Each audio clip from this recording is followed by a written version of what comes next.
if no one has told you lately, you can do hard things, but I'm here to tell you that those things will be hard. Girl, you're like, girl, that's the point of the saying, but hear me out. If you're anything like me, you tend to romanticize the process. You tend to overextend yourself in your mind without really considering what actually happens when you try to do it in the physical.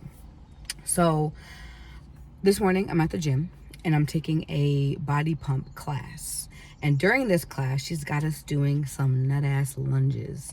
And I'm doing these lunges, and usually there's a certain threshold at the gym where I start to like, nah, this is too hard. I can't do it, right? Or used to be the threshold. But I'm in this class, I'm doing these lunges. I'm like, yo, this is hard. And then in my brain, I heard, it's supposed to be. It's supposed to be. If you're also anything like me, you grew up quitting any and everything that felt hard. You did not grow the muscle that is required to do hard things simply because you only told yourself that you can't do them.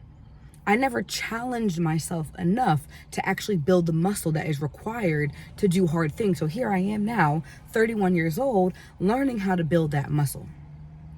So you can do hard things, but just know that it actually will be hard, and it's supposed to.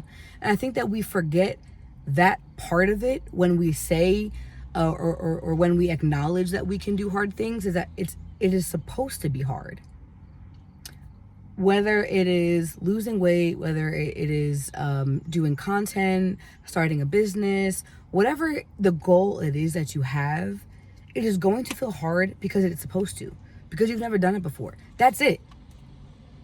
And so this thing is going to stretch you and it's going to challenge you. But again, it's supposed to. And I really think that we forget that part of things, is that it is supposed to be hard.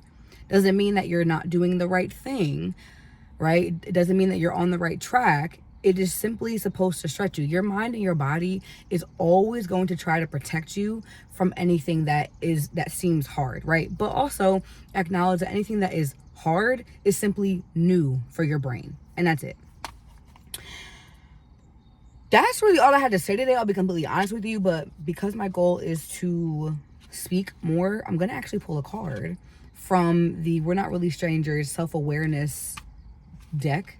Self-awareness starts with reflection. I'm going to pick a topic and I'm going to start from there. But that was really all I had to say. That was my anatomy for the day. It's about doing hard things. And yeah, I can't stress that enough, because like I said, when I was younger, if I wasn't innately perfect at something, like, I would quit.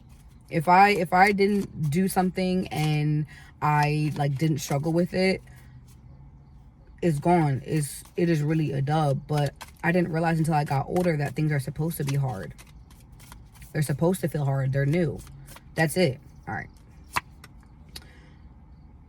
No, I don't like that one. So I actually pulled a card earlier because I was curious as to, like, I was thinking about bringing this deck with me, and then I was like, I just want to pull a card. And the card was asking, what is something that you're putting off right now that you know that you should be doing?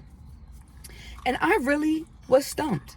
I really was stumped with that question, because I went through all the things and I was like, I really don't think, like, for the first time in my life, I do not think that I am putting off anything.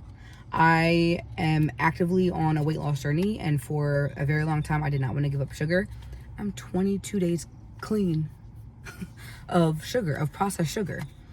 I did not want to do what needed to be done for this process, but I'm like, look, I am insulin resistant right now. In order for me to become more insulin sensitive, I need to significantly reduce my amount of sugar. Cool, I'm doing that. I've always wanted to not be a content creator, but I've always wanted to post content. I've always known that content was for me, and YouTube especially. And I'm doing it. I'm posting not only on this YouTube right now, but also on my other platforms as well, for my other businesses too. Cool. Financially, I'm not like afraid to open my bank account anymore. Like, I open it with the understanding that, like, this does not reflect my worth. It does not reflect my work ethic right now. I'm coming out of a challenging season. Doesn't reflect anything about who I am as a person. It's just the number that is available right now. Like, I am truly proud of myself that there's nothing that I feel as though I am putting, okay, maybe going to the dentist, but I don't have insurance. Should I have said that? I don't know. That's whatever. All right. What do I have to offer in romantic relationships? Everything, bitch. I am the bag. What insecurity has been holding me back the most? I think we're getting a little bit too personal, chat. What insecurity has been holding me back? I mean, for right now, a lot of it, how personal do I want to be on this page? Oh my God. Because it's really, the point was to be giving you messages, not talking about myself. What do I have to offer in a romantic relationship?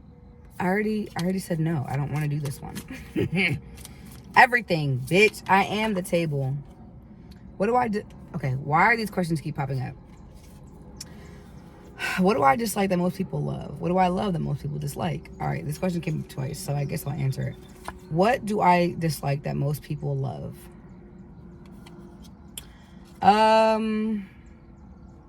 I would say it's funny enough that I don't always love hearing myself talk. As I'm building this skill of public speaking and of communication for a very long time, I did not love that about myself. I did not love just the way that I spoke. I feel like I'm still learning how to tell stories in a concise and clear and way. But I do know that people, like, anytime I post any content, whether it's short form or long form, like, I'm always getting people like, yo, that was a great message. I really love that. So, and what do I love that most people dislike? Girl, I don't know. I guess that's it. Maybe it's just a short video today. I don't want to force it, honestly. So, what do I need help? Okay, I don't like these. These are like not questions to answer on a thing. Yeah, I think that's it, chat. I think that is it. That's all I wanted to say today, was that you can do hard things, but just know that the things will actually feel hard. I think that's it. This is day 4. We knocking these videos out. Have a great day. Know that you are made for more. And in doing that more, things are going to challenge you. Things are going to stretch you. Again, I know that I repeat myself over and over and over again, but it's because it matters. It's because I really want the message to land. And so when it comes to you being made for more, when it comes to you knowing deep in your gut that the life that you're living right now is not the life that you are meant to live, just know that there are going to be moments on this journey that are going to stretch you. You're going to hit your rock bottom more times than you can count, but rock bottom is not really rock bottom. It is simply a trampoline, if you will. Okay? And not only that, but there will always be another rock bottom under your rock bottom. Why do I say that? That sounds really scary. I think it's just like, allow yourself to surprise yourself when it comes to whatever goal it is that you're trying to reach. You will, I keep saying, you will be stretched, you will be challenged, but that's the point. That is the point. And anytime it feels like it's impossible, anytime it feels like I can't go on, babe, you will find somewhere in your being, you will find the strength to keep going. So I believe that you are made for more. You believe that you are made for more. That's why you are watching this video right now. So thank you so much. Thank you for watching. If you like this style,